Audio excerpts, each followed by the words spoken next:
हरे कृष्ण, बहुत बहुत धन्यवाद। तो यहाँ पर बात है वासुदेव कथा रुचि, वासुदेव की कथा में रुचि है ना। तो नाम में रुचि हो सकता है कि ना हो, कथा में रुचि होनी चाहिए,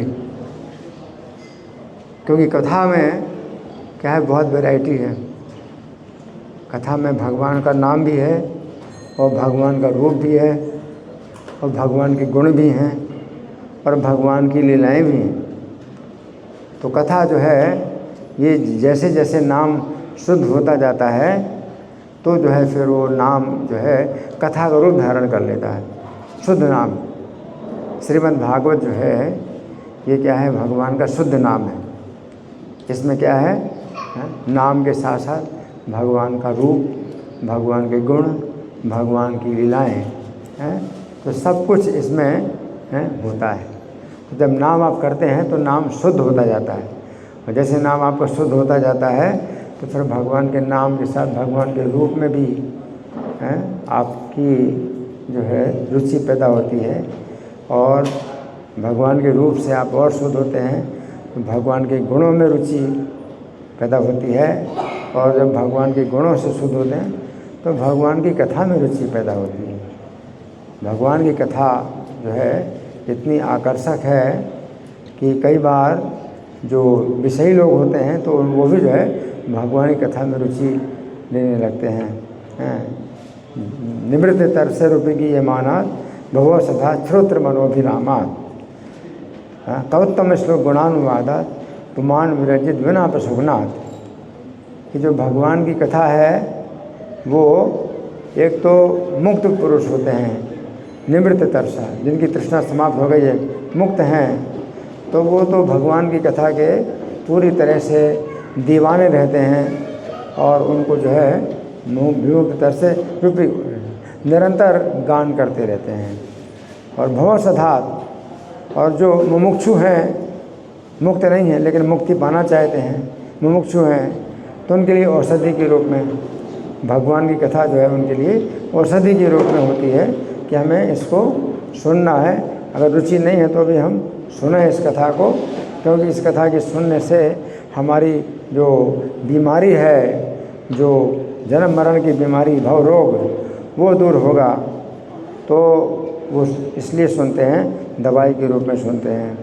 और भव सदा श्रोत्र मनोभिरामा, और बहुत से लोग हैं जो कि कथा में कुछ विशेष मतलब सुनना चाहते हैं, कुछ वैरायटी सुनना चाहते हैं, तो बड़ी अद्भुत जो है बातें होती हैं। तो भगवान की लीला में ऐसी अद्भुत बातें हैं, जैसे गोवर्धन धारण किया भगवान ने। तो फिल्मों में लोग जो है हीरो को देखते हैं, हीरो ने क्या किया, कार को जो है उछाल करके फेंक दिया कोई कर दिया, फिर भगवान ने गोवर्धन पर्वत धारण किया, तो वो तो कोई सोच नहीं सकते, इतना सोच नहीं सकते। तो भगवान ऐसे हीरो हैं कि कोई ऐसे कार्य नहीं कर सकता। सर्पकालीय दमन है, गोवर्धन धारण है, अघासुर का वध है, बकासुर का वध है। तो श्रोत्र मनोभिरामात, सुनने में बहुत आनंद आता है। तो बच्चों को भी सिखाई जाती हैं भगवान की कथा, और बच्चे भी जो है रुचि ले सकते हैं। पुमान श्रोत्र मनोभिरामात कवोत्तम श्लोक गुणानुवादात पुमान विरजित विना प्रसुगनाथ। तो जो व्यक्ति जो है भगवान के गुणानुवाद से विरक्त होता है तो वो कैसा है, उसकी निंदा की गई है कि वो तो कसाई है, कसाई के बिना और कौन हो सकता है ऐसा, तो भगवान की कथाओं में रुचि ना ले बिना प्रसुगनाथ। परंतु परीक्षित महाराज की रुचि कैसी है, परीक्षित महाराज की रुचि इतनी ज़्यादा रुचि है भगवान की कथा में कि वो कहते हैं कि नैसाते दुस्सहा छुन्माम त्यक्तोदम विवादते, कि मुझे जो भूख है वो बाधा नहीं दे रही, जबकि मैंने पानी भी नहीं पिया। जबकि वो प्यासे थे तो सम्यक ऋषि के आश्रम में पानी के लिए गए थे और उनको पानी नहीं मिला, तो वहाँ से पानी नहीं मिला तो लौट करके आए अपने महल में, तो पानी पिया ही नहीं था, और उनको समाचार मिला कि उनको 7 दिन में मृत्यु होने वाली है, तो पानी पिया ही नहीं।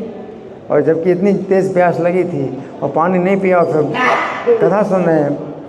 तो परीक्षित महाराज कह रहे हैं कि मैंने पानी नहीं पिया तब से बिल्कुल, और 7 दिन जो है कथा सुन रहा हूँ, तो मुझे जो है वो प्यास की बाधा भी नहीं हो रही है और भूख की भी बाधा नहीं हो रही है। त्यक तो हम अपनी बात है पिबंतम तन मुखाम भोज च्युतम हरि कथामृतम। तो आपके मुख से जो हरि कथा का अमृत मैं सुन रहा हूँ, सुन नहीं रहा हूँ, पी रहा हूँ। सुनना नहीं होता है, पीना होता है। और कहाँ से पीना होता है? कानों से पीना होता है। मैं पी रहा हूँ और वो अमृत पी रहा हूँ, तो कानों से अमृत जो है पी रहा हूँ, इसलिए भूख और प्यास की मुझे बाधा नहीं हो रही। तो वो भी जो है बहुत ऊंची स्थिति है, ऐसी रुचि है ना। तो यहाँ पर जो है बताया गया शुश्रूषु श्रद्धानस्य वासुदेव कथा रुचि। तो भगवान की कथा में रुचि हो, तो रूप गोस्वामी ने जो भक्ति के धरातल बतलाए अलग अलग, तो 6वां धरातल रुचि का है ना। तो इसमें बताया गया है शुश्रूषु श्रद्धानस्य। श्रद्धान पहले तो श्रद्धा होती है, तो यहाँ पर पहला धरातल बताया गया श्रद्धाना, कि कोई व्यक्ति पहले श्रद्धालु होता है। प्रभुपाद ने मतलब बड़ा अच्छा बतलाया है, मतलब बिल्कुल व्यवहारिक उत्तर दिया, व्यवहारिक अर्थ दिया कि श्रद्धान का मतलब क्या है। कि बहुत से दर्शनार्थी आते हैं मंदिर में और देखते हैं इन भक्तों का कैसा जीवन है, कैसा अच्छा है, जो है स्वच्छता है और इनके नियमों में जो है बड़ी पाबंदी है, तो वो लोग मतलब कहते हैं कि हाँ ये लोग बड़े अच्छे हैं।